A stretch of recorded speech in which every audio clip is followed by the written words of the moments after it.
ಪಲ್ಲವಿ ಬಗ್ಗೆ ಒಂದು ಸಾಂಗ್ ಮಾಡಿದ್ವಿ ಹೋದ ವರ್ಷ. ಈ ವರ್ಷ ಫೀಮೇಲ್ ವರ್ಷನಲ್ಲಿ ಒಂದು ಸಾಂಗ್ ಮಾಡ್ತಿದ್ವಿ.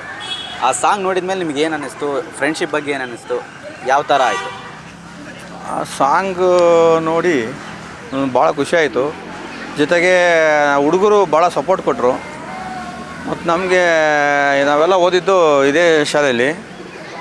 ಮತ್ತು ನಾವು ಈಗ 10th ಮುಗಿಸಿ ಈಗೆಲ್ಲ ಫ್ರೆಂಡ್ಲಿಯಾಗಿ ಯೂನಿಯನ್ ಡೇ ಮಾಡ್ತಾಯಿದ್ದೀವಿ ಅನ್ನಿಸ್ತಾಯಿದೆ ನಮಗೆಲ್ಲ. ನಮಗೆ ಭಾಳ ಫೀಲಿಂಗ್ ಆಗ್ತಾಯಿದೆ ಸಾಂಗ್ ನೋಡಿ. ಮತ್ತು ಇನ್ನೂ ಹಂಗೆ ಮುಂದುವರಿಸ್ಬೇಕು ನಮ್ಮ ಇದನ್ನು ಟೀಮ್ನ ಅಂತ ಅಂದ್ಕೊಂಡಿದ್ದೀವಿ. ನಿಮ್ಮ ಫ್ರೆಂಡ್ಸಿಗೆಲ್ಲ ಸಾಂಗ್ ತೋರಿಸಿದಾಗ ಬೇರೆ ನಿಮ್ಮ ಫ್ರೆಂಡ್ಸಿಗೆ ಸರ್ಕಲಲ್ಲಿ ಅವಾಗ ಸಾಂಗ್ ತೋರಿಸಿದ ಮೇಲೆ ಏನಂದ್ರು? ಭಾಳ ಖುಷಿ ಆಯಿತು ಎಲ್ಲರಿಗೂ ಸಾಂಗ್ ನೋಡಿ. ಪರವಾಗಿಲ್ಲ, ಎಷ್ಟು 30 ವರ್ಷ ಆದರೂ ನೀವೆಲ್ಲ ಇನ್ನೂ ಜೊತೆಗಿದ್ದೀರಲ್ಲ, ಇನ್ನೂ ಜೊತೆಗೆ ಓಡಾಡ್ತಿರಲ್ಲ, ಜೊತೆಗೆ ಟ್ರಿಪ್ ಮಾಡ್ತಿರಲ್ಲ ಅಂತ ಹೇಳಿ ಭಾಳ ಖುಷಿಪಟ್ಟರು. ಇಷ್ಟು ವರ್ಷ ನೀವು ಯಾವ ಫ್ರೆಂಡು ಇರೋಲ್ಲ, ಎಲ್ಲರನ್ನೂ ಹುಡುಕಿ ನಮ್ಮ ಕಿರಣ್ ಎಲ್ಲರನ್ನೂ ಕೂಡಾಕಿ ಫಂಕ್ಷನ್ ಮಾಡಿ ಆ ಸಾಂಗ್ಸ್ ಮಾಡಿದಲ್ಲ ಅಂಥೇಳಿ ಎಲ್ಲ ಭಾಳ ಖುಷಿಪಟ್ಟರು. Thank you. ಇದೇ ಸಾಂಗ್ನ ಈ ಸೆಪ್ಟೆಂಬರ್ 5ನೇ ತಾರೀಕು ಶಿಕ್ಷಕರ ದಿನಾಚರಣೆ ದಿವಸ ಮತ್ತೆ ನಾವು ರಿಲೀಸ್ ಮಾಡ್ತಾಯಿದ್ದೀವಿ. ಅದನ್ನು ಎಲ್ಲ ನೋಡಿ ಎಲ್ಲ ಸಹಕರಿಸಿ.